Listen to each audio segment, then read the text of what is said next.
So guys चलिए हम बात करते हैं अंतिम 30 दिनों में। जैसा आप देख पा रहे होंगे आज 4 जनवरी है और हम सी सेट के बारे में तैयारी करेंगे। सी सेट को कैसे क्लियर करना है ना। कल हॉस्टल वार्डन का रिजल्ट आया और हॉस्टल वार्डन में जिनका सिलेक्शन नहीं हुआ है तो कोई बात नहीं, आप सीजीपी से प्रीलिम्स का एग्ज़ाम दिलाएंगे, उसमें आप अच्छे से कवर कर पाएंगे। जैसे अगर आप मैं कहूँ सी सेट, अगर सी सेट आप क्लियर करते हैं तो आपका पेपर 1 चेक होगा। इसीलिए मतलब किस टॉपिक से कितना प्रश्न आ सकता है हम आपको एनालिसिस करा सकते हैं, किस प्रकार के क्वेश्चन बनते हैं। तो हमने एनालिसिस कर मतलब जिन टॉपिक को मैं आपको बताने जा रहा हूँ, इतना टॉपिक अगर आप पढ़ लेते हैं तो आपका सी सेट क्लियर हो जाएगा। 33% से अधिक आपका आ जाएगा। जैसे उसमें 100 में आपको 33 लाना है, लेकिन अगर आप अच्छे खासे क्वेश्चन बना लेते हैं तो आपको 50 से 60% में कहीं नहीं जाएगा।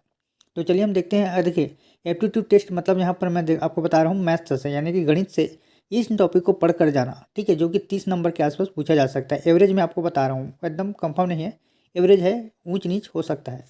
जैसे रीजनिंग यानी कि तर्क शक्ति, यहाँ से आपको इतना क्वेश्चन आपको पढ़ के जाना है, मिनिमम है, श्योर एग्जाम में कई बार आता है। उसी प्रकार हिंदी और आपका है छत्तीसगढ़ लैंग्वेज। देखिए अगर मैं यहाँ पर 33 अगर डिवाइस कर देता हूँ तो 60 नंबर का आता है। और देखिए अगर आपको क्लियर नहीं दिखा पा रहा होगा तो एक बार अच्छे से जूम करके देखेंगे।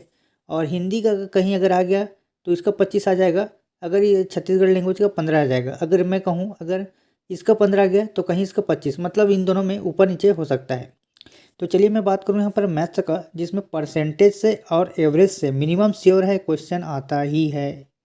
इसके बाद मैं बात करूँ स्पीड है, टाइम एंड डिस्टेंस है, श्योर है वहाँ से क्वेश्चन आएगा ही आएगा। एचसीएम एलसीएम से पढ़कर आपको जाना है। और एसआई और सीआई यहाँ से क्वेश्चन आता है, लेकिन जो कैलकुलेट होता है कैलकुलेशन वाला उसको थोड़ा लॉन्ग दे देता है, यानी कि लंबा दे देता है इसकी प्रक्रिया को। प्रॉफिट एंड लॉस से हर एक बार एग्जाम में 1 से 2 क्वेश्चन आता ही है।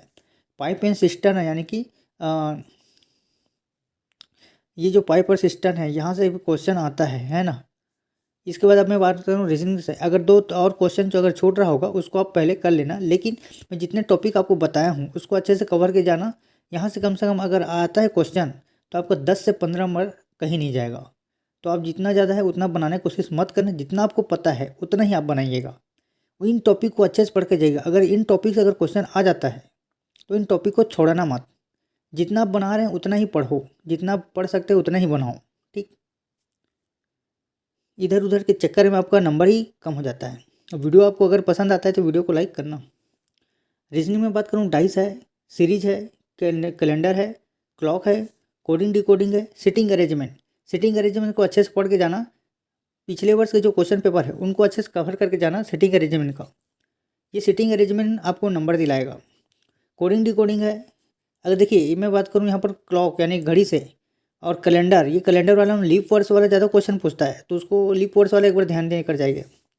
पजल वाला है, सोलोसिज्म है, और काउंटिंग फिगर है ना, आकृति गिनना, कितनी आयत है, कितने चतुर्भुज है ना, ये सब पूछा जाता है। अब मैं बात करूँ हिंदी का, हिंदी में कई बार ये जो टॉपिक मैं आपको बता रहा हूँ कई बार पूछा गया है। वर्णमाला से क्वेश्चन आता है, संधि से, समास से, उपसर्ग से, प्रत्यय, तत्सम, तद्भव, वाक्य, पर्यायवाची, विलोम, अनेक शब्द और लोकोक्ति से। और छत्तीसगढ़ लैंग्वेज में ये टॉपिक तो पढ़कर ही जाना। शब्दकोश, जनौला, हाना, मोहरा, लोकोक्ति, साहित्य और साहित्यकार। तो मैंने आपको सी सेट का कवर कराया। अगर वीडियो आपको कुछ पसंद आया हो तो वीडियो को लाइक जरूर करना। ऐसे सीजीपी से प्रीलिम्स के मैं आपको बताऊंगा कि इस टॉपिक को कितना क्वेश्चन आ सकता है, उस टॉपिक पे हम बात करेंगे। फिलहाल इतना ही। वीडियो को सब्सक्राइब जरूर करना, वीडियो को लाइक जरूर करना।